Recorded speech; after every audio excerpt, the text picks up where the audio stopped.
The psychology of money, Morgan Housel. Morgan Housel की यह पुस्तक पैसे और निवेश के पीछे की मानसिकता और व्यवहार को समझाने पर केंद्रित है।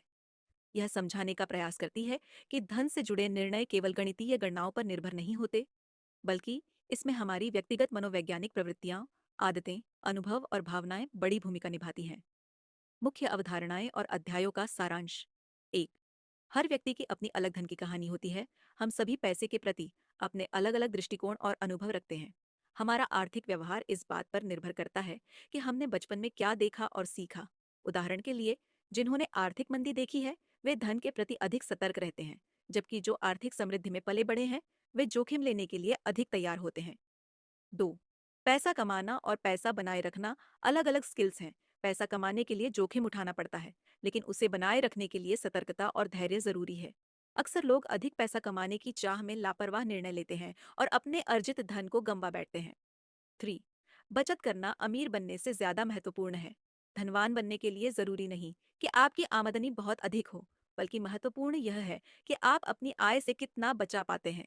जो लोग अपने खर्चों पर नियंत्रण रखते हैं वे अधिक संपत्ति बना सकते हैं, भले ही उनकी आमदनी औसत हो। 4, धैर्य और चक्रवृद्धि ब्याज, कंपाउंड इंटरेस्ट की ताकत लंबे समय तक निवेश करने से धन का संचित होना अधिक प्रभावी होता है। उदाहरण के लिए, वॉरेन बफेट की संपत्ति का बड़ा हिस्सा इसलिए है क्योंकि उन्होंने बहुत कम उम्र में निवेश शुरू किया और उसे लंबी अवधि तक बनाए रखा। 5, लालच और भय से बचें। बाजार में अक्सर लोग लालच और डर के कारण गलत फैसले लेते हैं। जब बाजार ऊपर जाता है तो लोग अधिक निवेश करते हैं, और जब गिरता है तो घबराकर निवेश निकाल लेते हैं। यह व्यवहार नुकसानदायक होता है।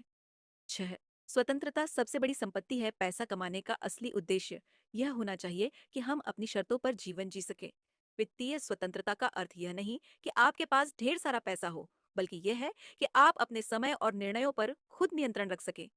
7, धन प्रबंधन में विनम्रता और लचीलापन जरूरी है। हमेशा यह मानकर चलना चाहिए कि भविष्य में कुछ भी अप्रत्याशित हो सकता है। इसलिए अपने निवेश और खर्चों को इस तरह से व्यवस्थित करें कि आप कठिन परिस्थितियों का सामना कर सकें। 8, जोखिम को समझें और उसे नियंत्रित करें। हर निवेश में जोखिम होता है, लेकिन इसे समझदारी से संभालना आवश्यक है।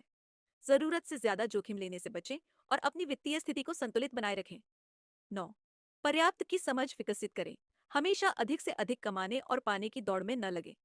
जीवन में एक सीमा तय करें कि कितने पैसे से आपको संतुष्टि मिलेगी, अन्यथा आप कभी भी संतुष्ट नहीं होंगे और पैसे के पीछे भागते रहेंगे। 10, दीर्घकालिक दृष्टिकोण अपनाएं। धन और निवेश में धैर्य और लंबी अवधि का दृष्टिकोण बहुत जरूरी है। जिन लोगों ने समय के साथ संयम और अनुशासन बनाए रखा वे अधिक संपत्ति बना सके। निष्कर्ष, द साइकोलॉजी ऑफ मनी यह सिखाती है कि पैसा कमाने, बचाने और निवेश करने से ज्यादा महत्वपूर्ण है कि हम पैसे के प्रति अपना नजरिया और व्यवहार सही रखें। यह किताब हमें सिखाती है कि धन केवल संख्याओं का खेल नहीं है, बल्कि यह हमारी भावनाओं, आदतों और मानसिकता से भी जुड़ा हुआ है।